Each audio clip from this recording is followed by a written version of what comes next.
Assalamualaikum warahmatullahi wabarakatuh. Perkenalkan, nama saya Dwi Aulia Firanti dengan NIM 210306053 dari PTNB Prodi Peternakan Fakultas Pertanian Universitas Sumatera Utara. Di sini saya akan menjelaskan bagaimana proses metabolisme air untuk memenuhi tugas mata kuliah biokimia dengan dosen pengampu Ibu Tati Fidianasari SPTMP. Soal yang pertama yaitu menjelaskan 3 sistem kondensasi pada tubuh. Yang pertama, terdapat sistem dapar darah. Larutan dapar atau larutan penyangga adalah larutan yang mengandung cair campuran asam lemak dan juga basa konjugatnya atau sebaliknya. Secara alami, sistem dapar bikarbonat digunakan untuk mengatur pH darah karena darah mengandung sistem dapar asam bikarbonat dan juga asam garam bikarbonat. Untuk mempertahankan pH darah tetap normal sebesar 7,4 diperlukan perbandingan kadar garam bikarbonat banding dengan kadar asam bikarbonat sebesar 20:1. Kemudian ada sistem respirasi. Proses respirasi atau pernapasan yaitu tubuh menggunakan oksigen dan menyingkirkan karbon dioksida serta uap air. Sistem respirasi dimulai dari udara dari luar yang kemudian akan masuk ke dalam rongga hidung. Setelah masuk ke dalam rongga hidung, kemudian kotoran akan disaring oleh rambut-rambut halus dan juga selaput lendir di rongga hidung, kemudian akan masuk ke dalam faring dan di belakangnya terdapat laring. Kemudian akan menuju ke trakea. Lalu di rongga dada terdapat cabang tenggorok yang terdiri dari 2 bagian yaitu bronkiolus yang terdapat di dalam kanan dan kiri. Di dalam paru-paru, cabang tenggorok atau bronkiolus bercabang-cabang menjadi saluran yang sangat kecil, disebut juga dengan bronkiolus. Setiap bronkiolus terminalisasi bercabang-cabang lagi menjadi bronkiolus respirasi yang kemudian menuju ke ductus alveolaris. Pada dinding ductus alveolaris mengandung gelembung-gelembung alveolus. Sistem respirasi melibatkan pemasukan O2 dan pelepasan CO2 di alveoli, transportasi O2 dari alveoli ke jaringan, transportasi CO2 dari jaringan ke alveoli, yang ditentukan oleh proses difusi udara, tekanan parsial gas dalam udara, pernapasan atau PO2 dan juga PCO2. Transportasi O2 dalam darah berbentuk gas larut dalam plasma lebih kurangnya sedikit, O2 terikat dalam hemoglobin. Sedangkan transportasi CO2 dalam darah berbentuk gas larut dalam plasma sedikit, asam karbonat larut dalam plasma sedikit, dan ikatan karbamino dengan protein darah termasuk Hb sebesar 20%, garam bikarbonat 70%. Selanjutnya, sistem ekspresi melalui ginjal. Mengatur kandungan garam bikarbonat dalam darah dengan cara yaitu yang pertama, mobilisasi ion H+ di tubulus proksimal dengan reabsorpsi Na+. Yang kedua, sekresi ion H+ di tubulus distal ditukar dengan Na+. Yang ketiga, membentuk anomia atau NH4+ di tubulus distal menggantikan Na+ yang terpakai untuk nomor 2. Soal yang kedua yaitu menjelaskan secara singkat proses metabolisme air pada ternak. Sistem metabolisme air pada tubuh ternak dimulai melalui beberapa tahap. Yang pertama yaitu air diminum ternak masuk ke dalam mulut menuju saluran pencernaan.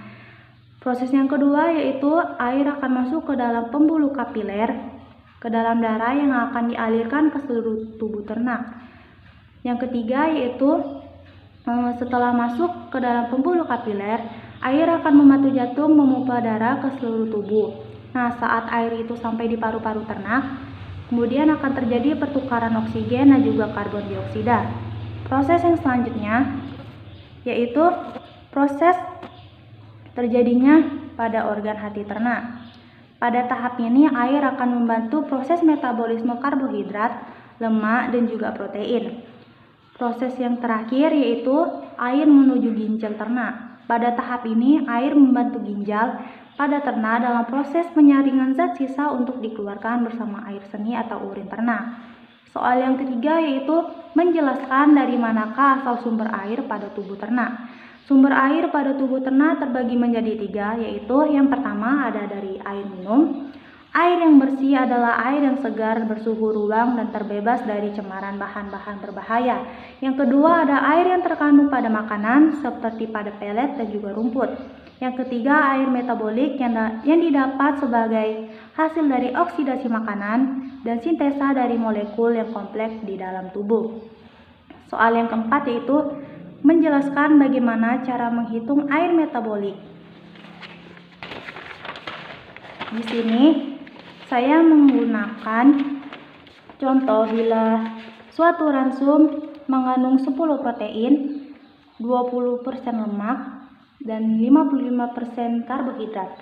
Jumlah air metabolik yang dihasilkan untuk setiap 100 kcal energi metabolik adalah pada tabel terdapat zat makanan yaitu karbohidrat memiliki air metabolik, hasil oksidasinya sebesar 60 gram, rata-rata kalorinya itu sebesar 400 kcal, dan air metabolik per 100 energi metabolismenya yaitu sebesar 15. Selanjutnya proteinnya sebesar air metabolisme hasil oksidasi yaitu sebesar 42 gram.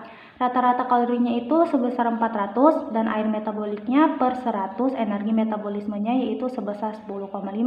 Dan terakhir ada lemak yang memiliki air metabolik hasil oksidasi yaitu sebesar 100 gram dan rata-rata kalorinya itu sebesar 900 serta air metabolik per 100 kcal energi metaboliknya yaitu sebesar 11,1. Cara menghitungnya, jika 10% protein, jadinya 10 gram protein dikali dengan 4 menghasilkan 40. Selanjutnya ada 20 gram lemak, itu dikali dengan 9, hasilnya 180 kilokalori. Dan 55 gram karbohidrat dikali dengan 4 menghasilkan 220 yang dijumlahkan menjadi 440. Jadi jika 40 kcal itu dapat menghasilkan 40 kali dengan air metabolik per 100 kcal energi metabolik yang berasal dari protein sebesar 10,5 ini, kemudian dibagi 100 untuk mendapatkan 1 kcal, jadinya 40 kali. 40 dikali 0,105 hasilnya 4,2 gram air metabolik. Dan selanjutnya 180 kcal pada lemak itu menghasilkan 180 dikali air metabolik per 100 kcal energi metabolis pada lemak sebesar 11,1 yang dimana itu dibagi dengan 100 untuk mendapatkan 1 kcal, jadinya 180 dikali 0,111 hasilnya 19,98 metabolik. Selanjutnya ada 220 kcal menghasilkan 220 dikali air metabolik per 100 kcal energi metabolis yang berasal dari karbohidrat sebesar 15 ini, yang kemudian dibagi 100 untuk mendapatkan 1 kcal sehingga didapat 220 dikali 0,110 menghasilkan 33 gram air metabolik. Metaboliknya semuanya dijumlahkan mendapat 57 air metabolik. Jadi bila energi ransum 1 kcal maka air metabolik yang dihasilkan adalah 57 gram. Untuk 100 kcal energi metabolik air yang dihasilkan adalah jadi dari 40% itu dikali dengan air metabolik 100 kilokalori energi metabolis sebesar 10,5 dihasilkan 420, selanjutnya 180 lemak dikalikan dengan air metabolis per 100 sebesar 11,1 energi menghasilkan 1998. Selanjutnya 220 karbohidrat itu dikalikan dengan air metabolik per 100 energi metabolisnya sebesar 15. Hasilnya itu 3.300 dijumlahkan menjadi 5.718 gram air metabolik. Jadi 5.718 yaitu dibagi dengan jumlah sebesar 440 menghasilkan 12,9 dalam 100 kcal atau 13 gram air metaboliknya untuk 100 kcal energi metabolisme. Soal yang terakhir yaitu faktor yang mempengaruhi ekskresi dalam kebutuhan air.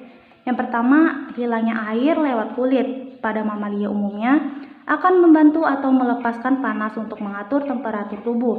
Jumlah air yang hilang melalui kulit akan meningkat dan meningkatnya aktivitas fisik dan temperatur lingkungan. Yang kedua, hilangnya air melalui ginjal sebagai air seni atau urin. Ini sangat dipengaruhi oleh banyak faktor, terutama sebagiannya yaitu pakan, kadar protein dan air mineral yang tinggi, meningkatkan hilangnya air melalui kencing.